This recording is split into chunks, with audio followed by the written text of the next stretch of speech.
Welcome to In Focus, where we bring you the most pressing global developments, analyzing their broader implications with top experts from around the world. Today we examine the growing tension in the Middle East with Israel's military escalation in Lebanon, a tight US presidential race, and a critical discussion on the future of Palestinian statehood. Stay with us for more analysis.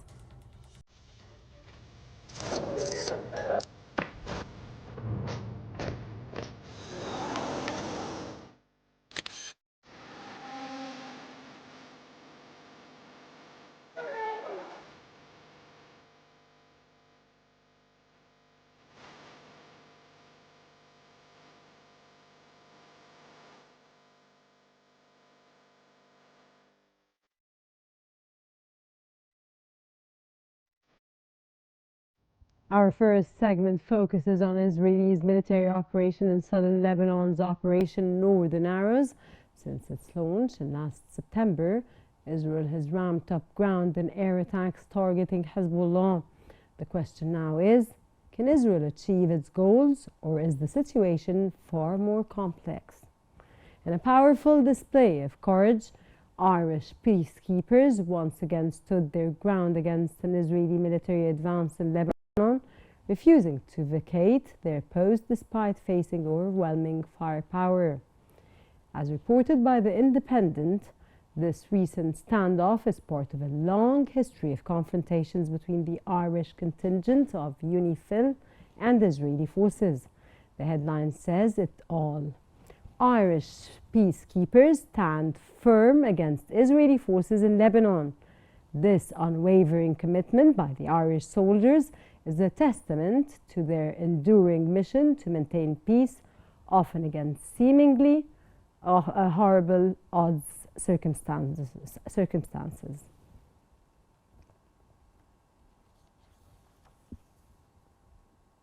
And to explore these issues, we're joined by Dr. Wissam Yassin, a researcher in international relations. A very good day, and it's a pleasure to have you with us and know more about your intake on this very special topic.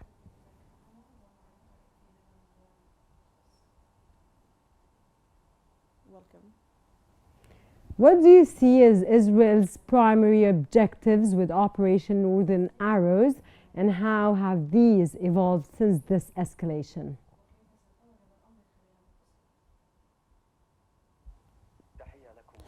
Welcome to you and to your dear audience. It's clear that the Israeli operations is a continuation of what Netanyahu has started. He started something that he tries to refer to as the Middle East. He tries to draw again the Middle East. He's no longer talking about Gaza or Lebanon. Instead, he talks about the Middle East according to his own vision. Hence, he tries to break the will of fighting for Hezbollah in Lebanon. He assassinated a group of leaders and conducted air operations to what he considers to be Hezbollah targets, hoping that he can conduct a ground offensive. But what happened is that in the ground confrontations, Hezbollah proved to be very brave and didn't allow Israelis to actually enter, except for small places that the Israelis went in and took some photos. These places are on the borders. They do not have any strategic or tactic importance. Israelis now are in a narrow corner. First, they are in a field trap in south of Lebanon because they are not able to move forward due to the fierce fight. They are also in a regional trap because they announced that they will respond to Iran. If they haven't responded, it's a problem for them, and if their response is not proportional or inappropriate, it will be a problem for them. And if they make a great response, Iran will also respond. That's why Netanyahu is in a trap. Okay, sir, of course, giving into consideration that the Irish have stood by the Palestinian cause from the beginning, how do you see this support, especially given the history of Ireland, sir?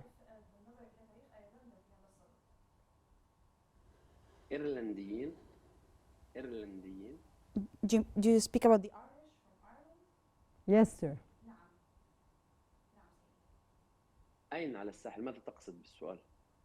what do you mean by the question? Okay, sir, with Hezbollah continuing to fire rockets, how do you assess the operation's effectiveness in securing northern Israel?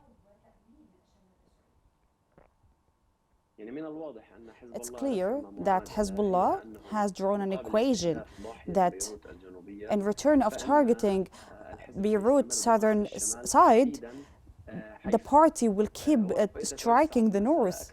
And if there is more expansion, if the matter reaches Beirut, the capital, as the party said before, that Tel Aviv will be in return of Beirut. It's clear that Hezbollah, until now, is working in this regard. So in response to targeting the southern side, they are targeting the city of Haifa according to the current equation. Okay, sir, again, I'll go back to the question that you asked me why. In a powerful display of courage, Irish peacekeepers once again stood their ground against an Israeli military advance in Lebanon. And this, of course, goes back to the long history of confrontations between the Irish contingent of UNIFIL and Israeli forces. It goes back to a long time in history. This was my question, sir.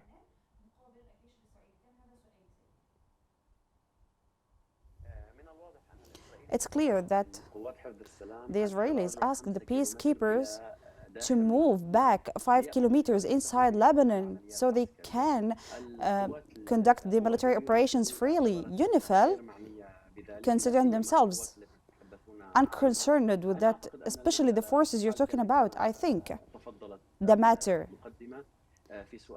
as you said in your question, the Irish has two bases. The first base, as UNIFIL, they have to perform their duty as peacekeeper, and from another side, the Irish people are known for their stance against the occupation. They themselves suffered from this because of the British, so both of them can be linked, right? Sir, I really appreciate your take on this answer, on the question I asked, and your answer. What are the humanitarian implications for Lebanon, given the high casualties and displacement caused by these operations, sir?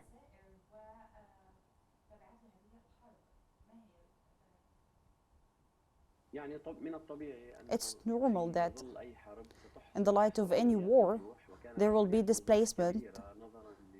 The displacement was very huge due to the fierce Israeli airstriking of Lebanon, of south of Lebanon and Bekaa.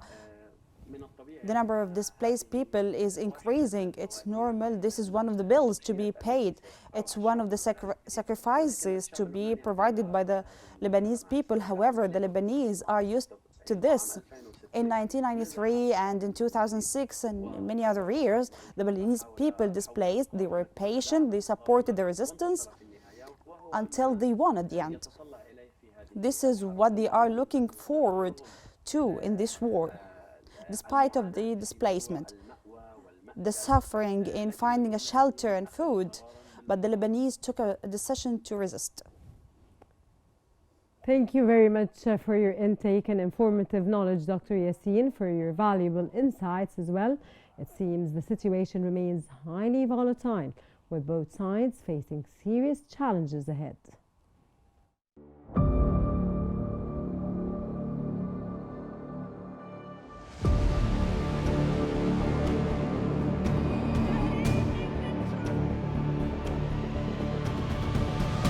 We will build what I call an opportunity economy. We will make America great.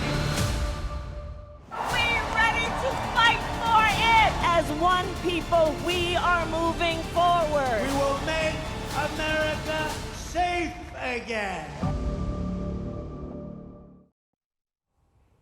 In a striking headline from The Guardian, Trump makes gains as poll figures trigger anxiety for Harris' campaign. The tightening polls are sparking genuine concern within Kamala Harris's team. With Trump making crucial advances in battleground states, the stakes couldn't be higher. The Guardian analysis paints a picture of a campaign scrambling to regain momentum as the vice president's lead has shrunk from 4% to 2%. This is no longer just about small adjustments. It's a race where even the smallest swing could seal the outcome of the election. Harris must act swiftly, or Trump's confidence could very well translate into victory.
To break it down, we are joined by Dr. Shireen Naggar, a political researcher. Good evening, and it's a very wonderful day to have you with us on the show. Dr. Shireen, with the race so close in battleground states, what do the latest polls tell us about each candidate's strengths and weaknesses? Well, thank you for having me, and good afternoon to you all. Actually, as a I lean a little bit towards the Democratic Party, and I'm a member of the Democratic Party, so I can elaborate on Harris a little bit more than Trump. Actually, we tend to look at Harris as one of us. She is dedicated. She's a hardworking young lady. She's a lady of color, and that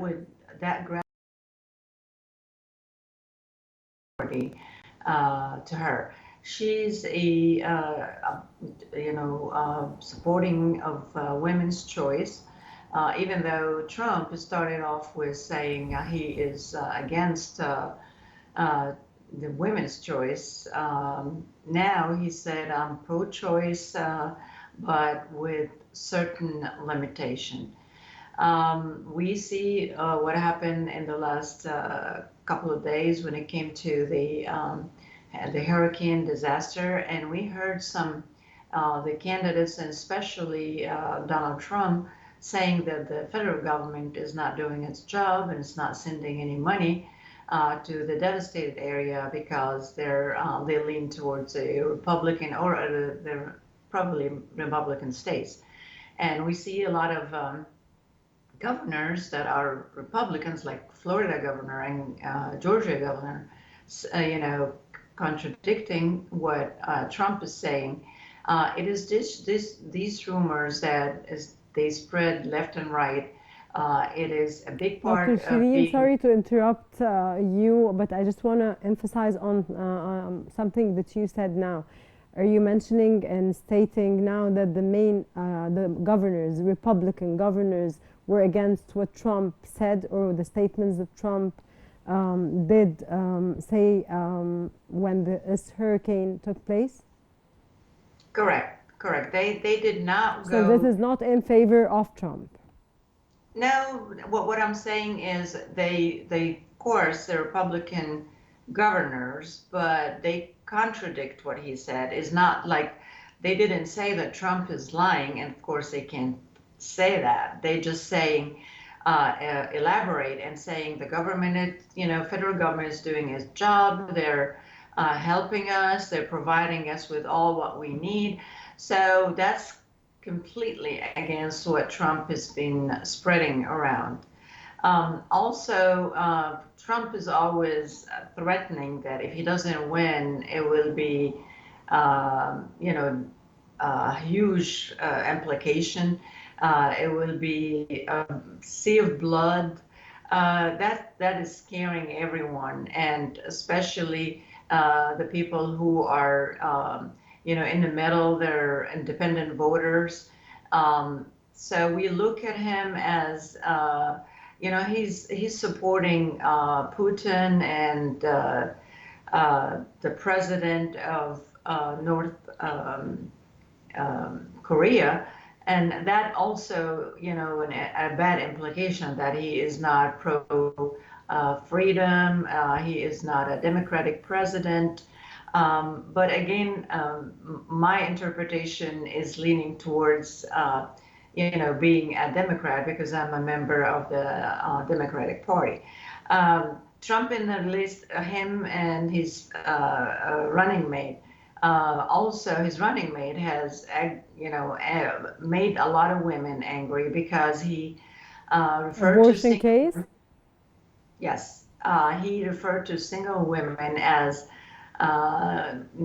childless cat women. That means they don't have any kids, and all they have in the household is cats, that they're raising cats.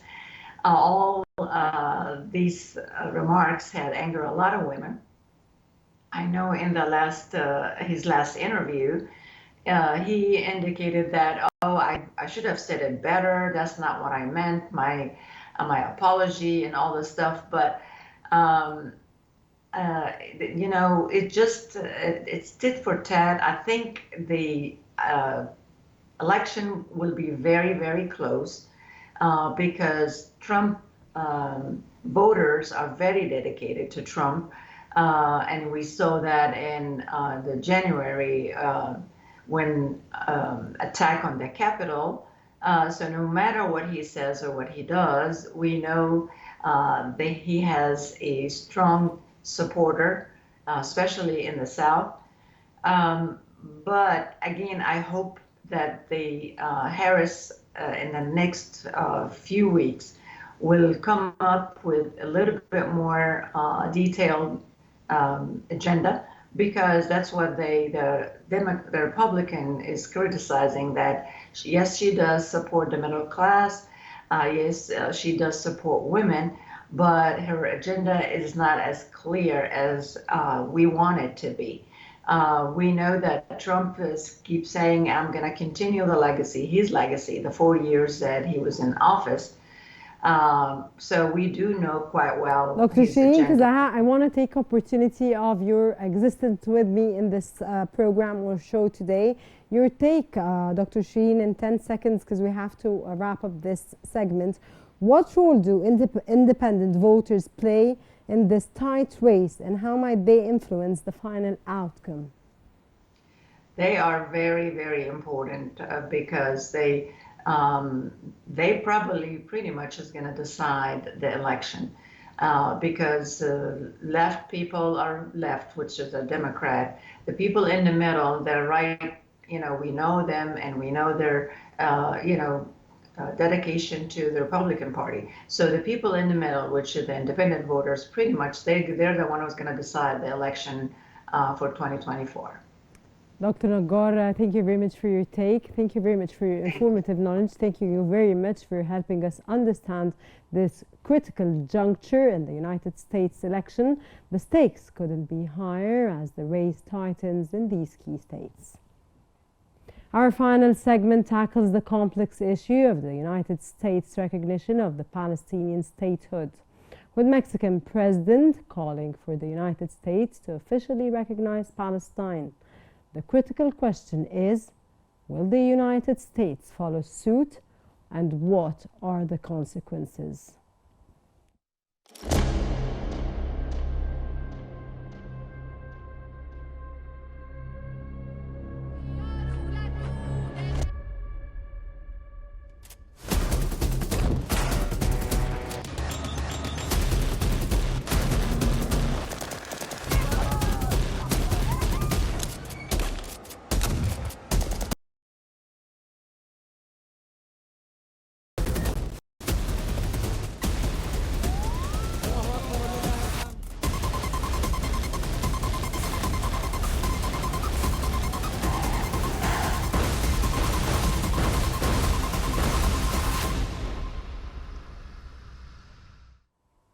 In an article titled "The Ceasefire is Just the Start," here's how to end the Israeli-Palestinian conflict once and for all.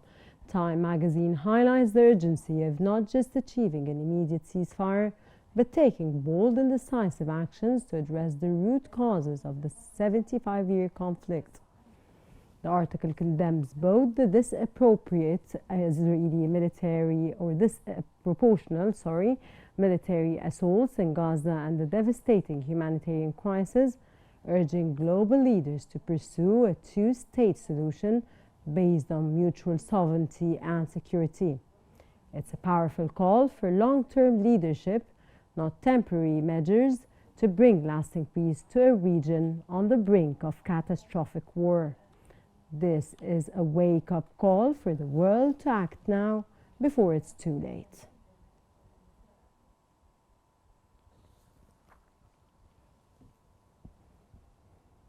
And in this context, joining us to explore this topic is Faiz Abbas, an expert in Israeli affairs. Welcome, sir, and it's a pleasure to have you with us in today's episode of In Focus. Good evening. Do you think there are signs that the United States might recognize its long-standing policy on Palestine statehood under the Biden administration?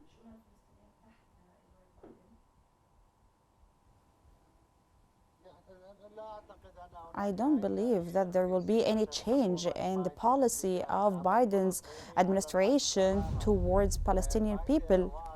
On the contrary, Biden promised when he succeeded in the elections, that he will reopen the organization bureaus in Washington, and he will open again the American consulate in the Eastern Jerusalem, and he will provide financial support to the Palestinians, but he hasn't done anything of this. On the contrary, practically, the support of the United States to Israel against the Palestinians, we can see here. I do not talk about Gaza now, but I talk generally. I talk generally about the stance of the US president, who said that he is Zionist, and today any Zionist, especially in the United States of America, is not accepting to give the Palestinian people their rights, especially the right of establishing their Palestinian state that is independent next to Israel's. Biden's administration didn't do anything in this regard. They didn't do anything in any negotiations related to these issues. However, in my opinion, whenever Biden, even before he becomes a president, when he was a vice president, Benjamin Netanyahu announces the establishment of new settlement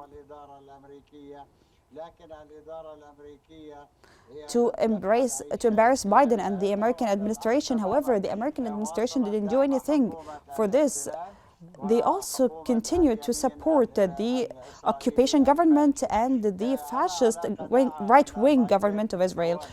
I'm totally convinced that Biden is a partner to Israel in its war against Gaza Strip, and he continues to perform this role until this moment. But he tries through some statements that has no value to talk about the importance of ceasefire and providing aids to the residents of Gaza Strip, who, if they do not die from the Israeli strikes, they die because of starvation and diseases. But Biden didn't do anything in this regard. He instead continued to support and provide Israel with the mass-killing weapon. Each bomb equals 1 ton of explosives.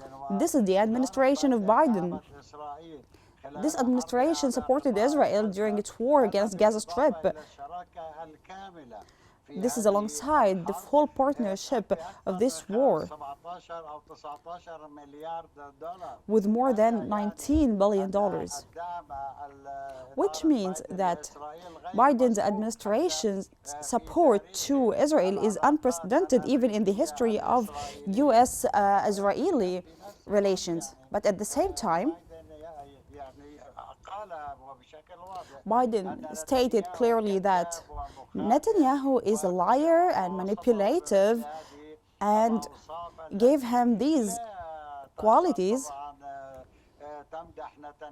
that of course do not praise Netanyahu, but at the same time he still supports the government of Israel, still supports Israel in its genocide in Gaza Strip.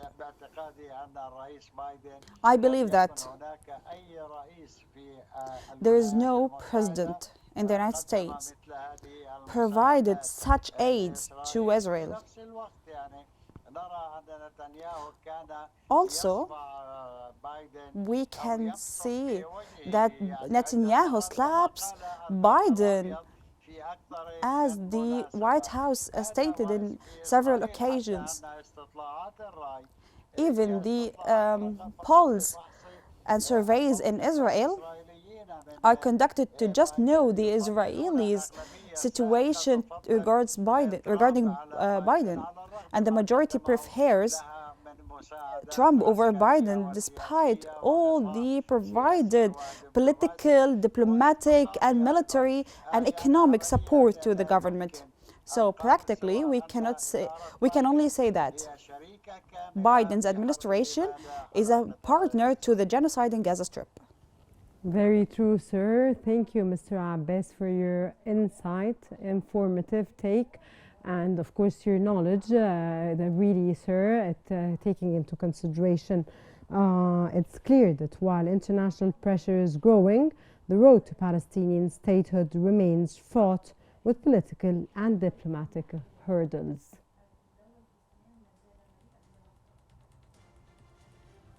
Thank you very much for joining us, and see you next time.